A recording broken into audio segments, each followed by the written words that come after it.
actually that goes in the care to see if, say, there's a polyp or a fibroid or a mass. improve patient outcomes. We are doing great work to make Arkansas the safest place to have a delivery. Welcome to AFMC TV. I'm Robin Ledbetter. Thank you for joining us. Today I have with me Dr. Nirvana Manning, and she is the chair of the Department of Obstetrics and Gynecology at UAMS and the Service Line Director for Women's Health. Dr. Manning, thank you so much for being here today. Thank you so much for having me. So when people think about pregnancy and childbirth, they often focus just on the labor and delivery portion of that. But you've said one of the most dangerous times is for many mothers is actually when they go home. Why is that fourth trimester so important? So we kind of, we lose sight of them. We are so hyper-focused during the pregnancy on the mom and the baby. And then they leave our hospital and they, historically have a 6-week follow-up visit with us. And what we've now learned through the Arkansas Maternal Mortality Review Committee is 2/3 of our maternal deaths are happening prior to that 6-week visit. And so this is a time that's, wrought with so many different changes, some of which can be very normal, some of which cannot be, and we don't see them again till routinely 6 weeks. So a lot is happening at the home, a lot is happening with friends and family as their advisors, and that sometimes kind of offsets a lot of the things that are happening in their lives. So why should healthcare providers think of it as an extension of pregnancy and not the end of care? Yeah, I think for those very reasons, right? We know now, based on data, that things are happening in this period. So I think our job now as healthcare providers is how can we bridge that gap in coverage? How can we change what was routine and historical to what it probably should be? And it likely should be based on that patient. And so I think individualizing that care for those patients, if they have high blood pressure, we need to see them back sooner. If it is completely routine, let's give them a clear route to get back to us if things arise, and let's make sure to educate them on what is normal and what is not normal, and not to listen necessarily to family and friends telling them what is normal and not normal. And you touched on some of those complications. What are the most common complications or should providers be looking for? Yeah, and I think that's the hard part, right? It's things that seem very normal, like excessive fatigue. Like, who doesn't have a baby and has excessive fatigue? Bleeding. We expect some bleeding, but there are levels of this. Shortness of breath, fevers, infections. I mean, we know that the number one cause of maternal death is cardiovascular issues. It's high blood pressure, it's cardiomyopathy, it's things that go into that kind of bucket. And the second one is infectious. Now, there are reasons that people may feel flushed and hot, and sometimes we play this off as this is from breastfeeding or this is from this. And so I think the key is recognizing it and make sure that there's a professional that can say, okay, this I don't worry about, but this and this I do worry about. So many maternal deaths occur, as you mentioned, after hospital discharge. What are those first few days and weeks, such a vulnerable time for the mother that the mother should be paying attention to and really honing in on the fevers, which come with mastitis and all the other things. When is it a point where they should say, okay, I need to get back to the doctor sooner than that 6 week? And I rely heavily on friends and family and support systems. And some people don't have that. And I think that's where healthcare needs to come and bridge some of those gaps, whether it be with doulas, whether it be with community healthcare workers, because sometimes that patient we're so hyper-focused on that baby at that point, and that baby is number one. Are we eating? Are we, sleeping? All of that we lose sight of ourselves in a lot of this. And so I think it's people that love us or people around us that know us that can start to recognize some of these subtle changes. And if they don't have those systems, then we need to find ways to create that for them. So is there a warning sign? What is that sign? Yeah. When do we get to that limit where they need to be seen? Yeah. And so I think one of the things that we have done with the Arkansas Center for Women's and Infants Health is kind of do a stable, baseline education across the board so that no matter where you deliver in our state, those early maternal warning signs and those infant safety educations are standardized. So whether it's in a small town, whether it's an OB, a family medicine, a certified nurse midwife, we are kind of standardizing the education that each patient and family receives so that they all have the same resources when they leave that hospital. And those early maternal warning signs are just that: bleeding, shortness of breath, infections, fever, just some of which can be very normal and some of which in excess can absolutely be life-threatening. And it's hard to identify the balance. Yeah, no, absolutely.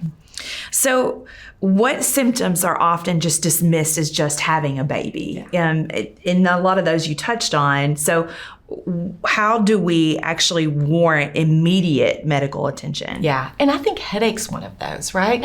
When you're sleep deprived and exhausted and you've not really taken care of yourself, I know I get a headache. And so headaches are a very common symptom, but they can also be a symptom of something serious. High blood pressure causes headaches. Some of the things, dehydration, infection, some of those things can cause headaches. And so it's a matter of kind of stratifying, where do we draw the line? Do we simply treat this, or do we need to get to a professional with regards to this? And, knowing where we are in our state with a lot of these statistics, I think it's worth a little bit of attention at home, but if we are worried even a little bit, I need you to get to a healthcare provider, or we need to bridge those gaps with telemedicine into the home so that we can start to see what you look like and really start to make those clinical assessments. That was my next question about televisits. So reaching rural communities where there is not a lot, or this desert of maternal care. Yeah. I mean, it's scary. It is scary. And we have more and more hospitals closing. And so, the statistics are terrible, I think, in that 2019 we had 39 delivering hospitals. As of today, we have 30 in our state. And so where we're losing them are all the small corners of our state. And so those then just become deserts to healthcare. And there's not a ton of extensive knowledge on pregnancy and postpartum care, where I think that is where we're really trying to bridge that gap. We've teamed up with 21 of the hospitals throughout the state to do kind of these initiatives, and one of those is the I Gave Birth bracelet. And it is just a simple reminder. It's a blue wristband that you would see anywhere. It says, I gave birth, still at risk, and on there is a QR code, and it leads to our website. But what it does is for healthcare providers is it uniquely identifies them as postpartum, so that a blood pressure of 140/90 may be very normal in a non-pregnant patient. It can be an obstetrical emergency in a pregnant patient. So I need to identify them as that. And then if they are in these corners of the state so that they don't have care, there's a mechanism with which on that website we can do a telemedicine visit so that we can start to bring care closer to home. And then if they truly do need that next level of care, we can help facilitate an ER, a transfer. I mean, that's what we really need in this state, is kind of a safety net around these women so that they don't feel like they're on these islands isolated. And the bracelet's a part of the safety net. Yes. It's been implemented across the state? Yep. And what are results showing right now? It's been great. And so we're starting to get the data back. We started these initiatives in May of 25. We started with UAMS because I can control that, and we kind of worked out all of our soft spots. And we have since then incorporated 21 of our delivering hospitals. And it's been so good. I mean, the things that we have found, and we go through, there's the bracelet initiative, there's the education initiative, but I think kind of my feather in the cap is this proactive postpartum call center, where we are actively calling these postpartum moms between 5 and 10 days postpartum. We are going through a very scripted healthcare questionnaire, as well as social determinants of health, seeing what they screen positive for, and doing soft handoffs to community healthcare workers and people in their communities that can wrap around them. We are also asking about their insurance status, because we are still the only state that has not extended Medicaid to 12 months. And so without a payer source, so many of these resources are unavailable. So if they want help with the reapplication process, we are helping them with the reapplication process. So I'm hoping that more women have coverage, and by kind of screening for these things, we're seeing who's having some postpartum depression that we need to then refer to someone in the community, who's having problems with lactation, who's having housing insecurity, food insecurity, need. And so we are able to use resources we already have in our state. So I think these are the bones of kind of creating that safety net. And that safety net involving a simple phone call is really a game changer. It really is. And what started as kind of this simple idea has just, now we can see the utility of it. And what I would like for future funding is to touch them more often, make more frequent phone calls, especially if they screen positive for certain things. We're touching them now. We have a survey that goes out at 7 weeks, but I would love to touch, have another phone call at 4 to 6 weeks, and then another one potentially at 3 months, just to kind of continue to follow, especially our most at risk patients and families, and see how we can help incorporate their care into kind of a larger community.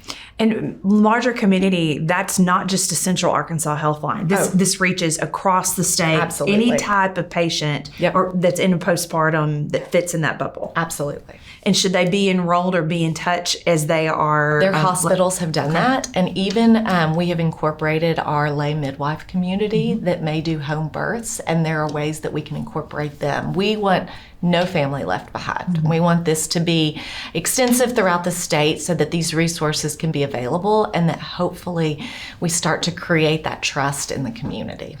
So oftentimes the baby is seen multiple times before the mom is. So how can providers even use those visits as opportunities to check in on the mother's health as well? Yeah, there's a lot of good work being done on that.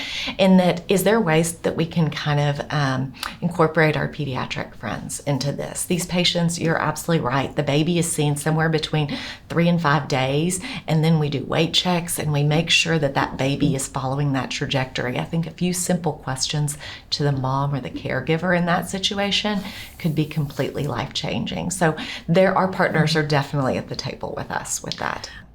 Well, you've touched on some really incredible programs and initiatives. So what does the future look like? What is ahead, the next step, aside from bracelets, the call center, this community outreach component? Yeah. What's the next chapter? I really think the next component is kind of a statewide, and I've alluded to it, but it's not become a formal thing, a statewide safety net, where not only patients, but providers can call a centralized number and be able to get to the right place at the right time. There is not a centralized number. There is not currently. And I think, we at UAMS have a patient call center. We have a provider call line. We will help facilitate a lot of things. But for a provider that may need help in that pregnancy period, they have to call several places to get the patient to the next best place.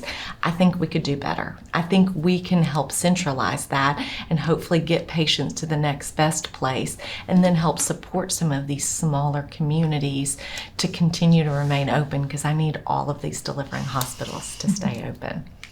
So what message would you like every healthcare provider in Arkansas to remember when caring for women during that 4th trimester?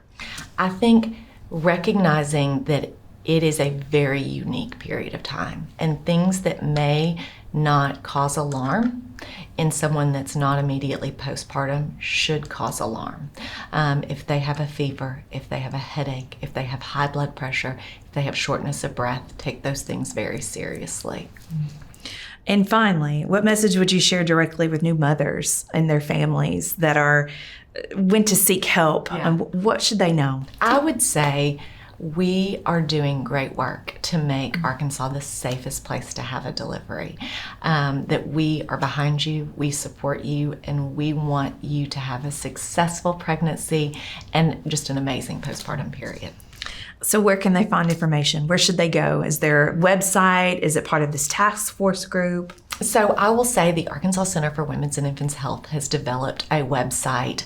It is a program of UAMS. There are a ton of resources on there. There are videos that if at 4 a.m. you are not able to sleep and you're having trouble with breastfeeding, it can help you versus, family members can get on there as well and just ensure that what's going on with the person that they love is normal or not normal and ways that they can elevate that care if they feel like they're not getting it. And how does the community, those community health workers, those healthcare providers, where do they go? So they are embedded everywhere. And I think on that website, there are ways for patients and families to find them. And we are trying to get them in every county in our state. We have strategically kind of started placing them throughout so that there are resources in each of their communities that they can help kind of surround those moms. Well, Dr. Manning, thank you. Thanks for being here and talking about what the future, what the landscape for maternal care looks like for the state. Thank you. No, thank you so much for having me. I appreciate it. And that's it for this episode of AFMC TV. Have a great day, and thanks for watching.